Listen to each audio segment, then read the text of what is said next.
We are at the Educational Technology Center, the television studio at Greenfield Community College.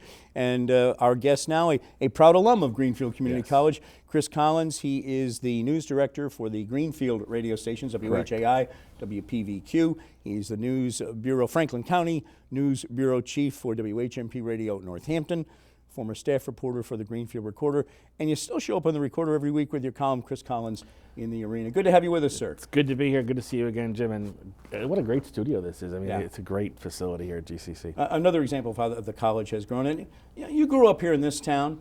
You worked here as a journalist for a long time. What's your sense of the direction Greenfield and Franklin County are taking? Well, I think Greenfield especially is definitely, it's changing. And I think it's changing for the better. I think you've got a lot of new people that have come in over the last few years. Greenfield for a long time was sort of a small town with a very unique identity. You know, growing up, everybody still talks about, you know, the days when Kinney's and Woolworth were downtown, and it was a real downtown shopping mecca. And of course, over the years, the advent of the malls and the various shopping options has sort of taken some of that away. But what you've seen now in the last few years is a real resurgence. You've had a lot of new blood come into the area. Real estate values are relatively affordable in Greenfield, so you have a lot of people coming up from Northampton, Amherst area to settle in Greenfield and use Greenfield as somewhat of a bedroom community, but a lot of them have also opened businesses.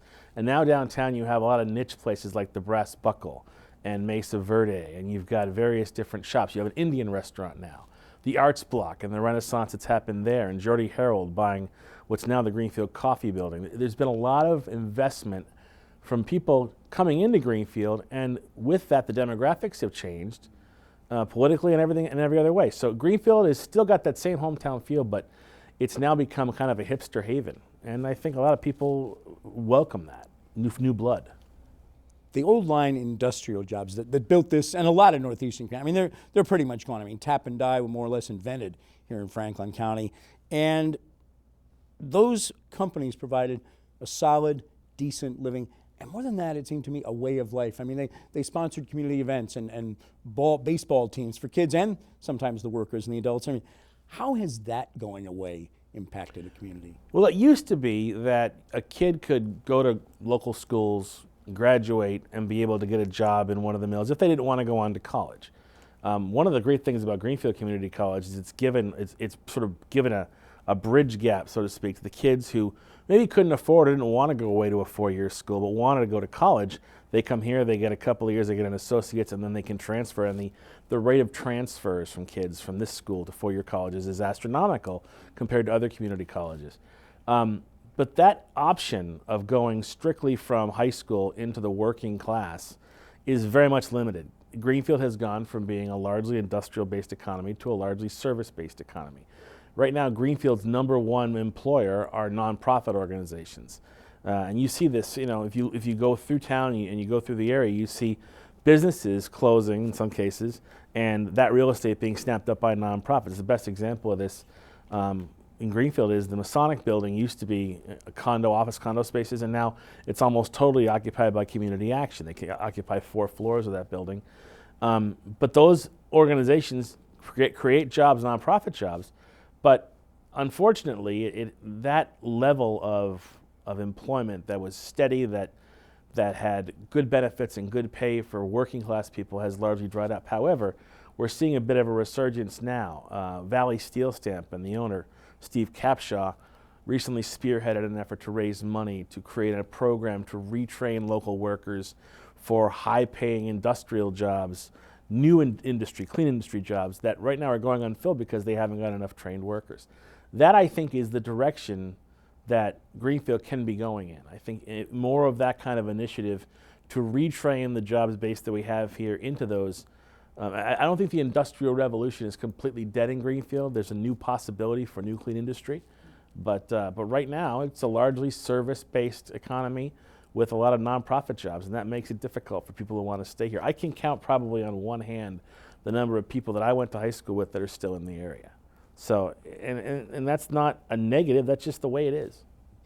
In the past decade or so, we've seen the community go to a mayoral form of government. There's even been a debate, town or city, what are we going to be? How has that changed? Having a mayor now, that one person, the buck stops here, how's that impacted the community, do you think? Well, one of one of the things I pushed hard for this because I was getting very, very tired of seeing a government of volunteers and very good, well-intended volunteers chasing their tails, basically. Greenfield needed, and it happened 10 years ago finally, a change, the centralization of power in government to get things moving.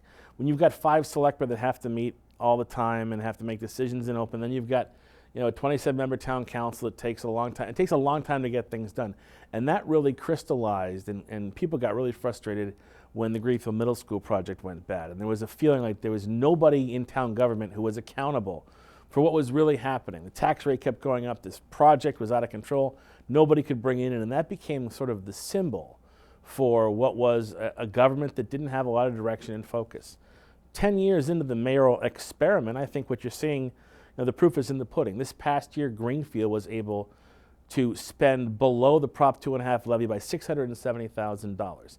It's one of the only towns in the area to go through an underride, where 20 miles down the road in Northampton, they had to override by $2.5 million just to pay the bills.